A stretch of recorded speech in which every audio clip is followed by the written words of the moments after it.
என்னோடு நீ பேச வந்தாய், என் வாழ்வை நீ மாற்றி நின்றாய். என்னோடு நீ பேச வந்தாய், என் வாழ்வை நீ மாற்றி நின்றாய். என் தெய்வமே, என் தெய்வமே, நீ இன்றி நான் இல்லையே, நினைவின்றி வாழ்வில்லையே.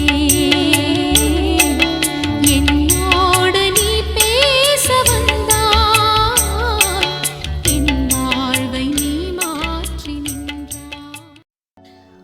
அவர் அவர்களிடம், நீங்கள் பாலைவனத்தில் உள்ள தனிமையான ஓர் இடத்திற்கு சென்று சற்று ஓய்வெடுங்கள் என்றார். ஏனெனில் பலர் வருவதும் போவதுமாயிருந்ததால் உண்பதற்கு கூட அவர்களுக்கு நேரம் கிடைக்கவில்லை. அன்புமிக்க சகோதர சகோதரிகளே, இயேசுவின் அன்பு சீடரான திருத்தூதர் ஜோவானின் வாழ்வில் நடந்ததாக சொல்லப்படும் நிகழ்வு இது. ஒவ்வொரு நாளும் யோவான் கொஞ்ச நேரம் தான் வளர்த்து வந்த குருவியோடு விளையாடி தன் நேரத்தை செலவிடுவது வழக்கம். ஒரு நாள் இதை பார்த்த வேடர் ஒருவர் அவரிடம், நீங்கள் இயேசுவின் புகழ்பெற்ற திருத்தூதர் அல்லவா? அவரது செய்தியை விடாமுயற்சியோடு அறிவிக்கக்கூடிய பொறுப்பு உங்களுக்கு உண்டே.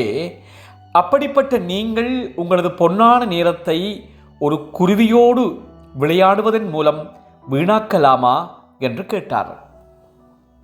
அதற்கு யோவான் அந்த வேடரிடம் இருந்த வில்லை காண்பித்து, இதில் இருக்கிற நாணை ஏன் எப்பொழுதுமே இறுக்கமாக நீங்கள் வைத்திருப்பதில்லை? வேட்டையில் ஈடுபடும் போது அதை இறுக்கமாக வைத்துவிட்டு மற்ற நேரங்களில் அதை தளர்த்தி வைத்திருக்கிறீர்களே, ஏன் என்று கேட்டார். அதற்கு அந்த வேடர், அதை எப்பொழுதுமே இறுக்கமாக வைத்திருந்தால் அது தனது மீட்சித்தன்மையை இழந்து பயனற்றதாகிவிடும். அது அம்பு எய்வதற்கு ஏற்றதாய் இருக்காது என்றார். அப்போது யோவான், மனிதனும் அவ்வப்போது ஓய்வின் மூலம் தன்னை தளர்த்தி கொள்ளவில்லை என்றால் விரைவில் பயனற்றவனாகி விடுவான் என்றாராம். தனிமையான இடத்திற்கு சென்று சற்று ஓய்வெடுங்கள் என்ற இயேசுவின் வார்த்தைகள் சீடர்களை பார்த்து சொல்லப்பட்ட வார்த்தைகள் மட்டுமல்ல, மாறாக இன்று நம் ஒவ்வொருவரையும் பார்த்து சொல்லப்படுகின்றன.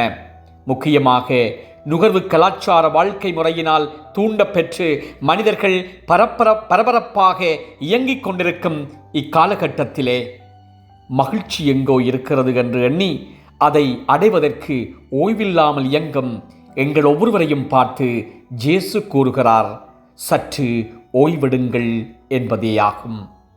சிந்தித்தவர்களாக இன்றைய நாளுக்குள்ளே செல்லுவோம். மன்றாடுவோமாக. அன்பான தந்தையே இறைவா, இந்த காலை வேளையில் உம்மை போற்றி புகழுகிறோம். எங்களுடைய வாழ்க்கையிலே நீங்கள் செய்து வருகிற எல்லா விதமான நன்மைகளையும் ஒரு கணம் எண்ணி மகிழ்ந்து நன்றி சொல்லுகிறோம். ஆண்டவரே, எங்கள் ஒவ்வொருவரையும் ஆசீர்வதித்தரலாம். எங்களுடைய குடும்பங்களை ஆசீர்வதியும். குடும்பங்களுக்குள்ளே ஏற்படுகிற பிரச்சனைகள், வன்முறைகள் மத்தியிலே அமைதியையும் அன்பையும் எங்கள் ஒவ்வொருவருக்கும் பரிசாக தாரும். எங்களை சூழ எத்தனையோ தீமைகளும் நோய்களும் இயற்கை அனர்த்தங்களும் நடைபெற்று கொண்டிருக்கின்றன. இவற்றில் இருந்து எங்களுக்கு விடுதலை தாரும். வாழ்வின் பாதையை நோக்கி எங்கள் ஒவ்வொருவரையும் கரம் பற்றி வழிநடத்தும். நாம் ஒருவரை ஒருவர் நேசிக்கவும், ஒருவர் ஒருவருக்கு எங்களுடைய வாழ்வை பகிர்ந்து கொள்ளவும், மற்றவர்களோடு சேர்ந்து ஒற்றுமையையும் சகோதரத்துவத்தையும் விதைத்து உம்மோடு சேர்ந்து பயணிக்க கற்றுத்தாரும். நல்ல தந்தையே, ஆமேன், ஆமேன்.